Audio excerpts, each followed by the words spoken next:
បងប្អូនឥឡូវខ្ញុំនេះមកលេងភ្នំទាំងងល់ភ្នំនេះគឺធ្លាប់ដើរគ្វាគោគ្វាអីតាមពីតយបងប្អូនឥឡូវមកលេងរដូវខែប្រាំងបងប្អូននិយាយថាគឺងាប់ទីបងប្អូនហើយនេះគឺទេសភាពការកប៉ោងនៅភ្នំនេះហើយភ្នំនេះគឺមានមានវិហារ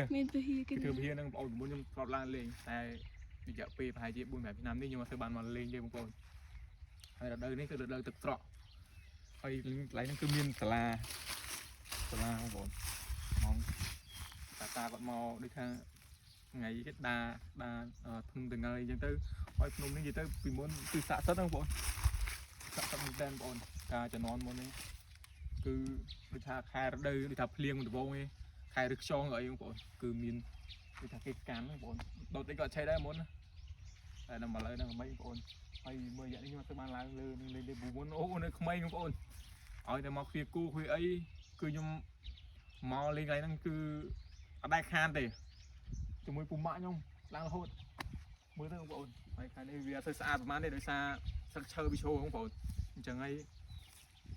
វាពិបាកតិចមកខាងនេះបងប្អូនតែបងប្អូនមកបើបងប្អូនចង់មកលេងអីបងអាចមកលេងទីនេះបានទេបងប្អូនខ្ញុំទាំងតែខ្ញុំបានឡើងទៅលើទេបងប្អូនដោយសារវាតែ2អ្នកក្មួយទេហ៊ានទេបងប្អូនតែបើមានទី3អ្នកខ្ញុំឡើងថតនៅលើនឹងបាទបងប្អូនបើថាចាំមើលថ្ងៃណាខ្ញុំទៅនេអញ្ចឹងបងប្អូនឥឡូវខ្ញុំវាអត់សូវទៅនេដែរខ្ញុំរវល់អីអញ្ចឹងបងប្អូនចឹងថ្ងៃនេះខ្ញុំឲ្យបងប្អូនមកទស្សនាតែបងប្អូនដើរមកគេទីមកបងប្អូនស្អាតមែនបងប្អូនតែលើនឹងពហិគឺលយបងប្អូនតែគាត់ថាពីឡើងរៀងហត់ដែរបងប្អូនគឺថាវាយូរដែរក្នុងហ្នឹងបងប្អូនតែឥឡូវអត់មានអ្នកឡើងតែឥឡូវ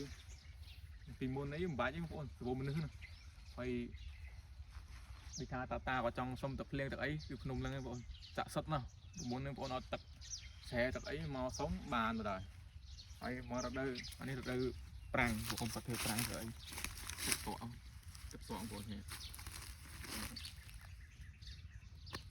ណាជួលលងឹតហើយលេងអីបងប្អូនអាចមកបានគឺនៅស្រុកប្រទេសយើងទេបងប្អូនស្រុកប្រទេសខេត្តកំចានៅភ្នំនេះគេអត់សូវបងប្អូនខ្លះស្គាល់តែពេលនៅចិត្តទេតែនៅឆ្ងាយគឺអត់ស្គាល់ទេបងប្អូនបើសិនខ្ញុំបានឡើងទៅលើភ្នំលើអីខ្ញុំនឹងថតកន្លែងស្អាតហើយនៅក្នុងហ្នឹងគឺមានរោងបងប្អូនរោងភ្នំជ្រៅភ្នំហ្នឹងឬចាប់ដើមលេងនិយាយថាគឺមានចានគាត់ធ្លាប់លើដែរលេងចាស់ណាប៉ុន្តែខ្ញុំឡើងមុនគឺមានមែនបងប្អូនតែដូចថាចាស់មុនខ្ញុំលើថាយើងបោះដូងបោះអីចឹងគឺវាធ្លាក់ដល់ចូលអីគេសមុទ្រអីចឹងឬក៏ទន្លេចឹងបងប្អូនហ្នឹងវាចាស់គាត់និយាយហើយវារោងវាធំហ្នឹងបងប្អូនហើយខ្ញុំអត់សូវច្បាស់ដែរបងប្អូនតែលើចាស់គាត់និយាយចឹង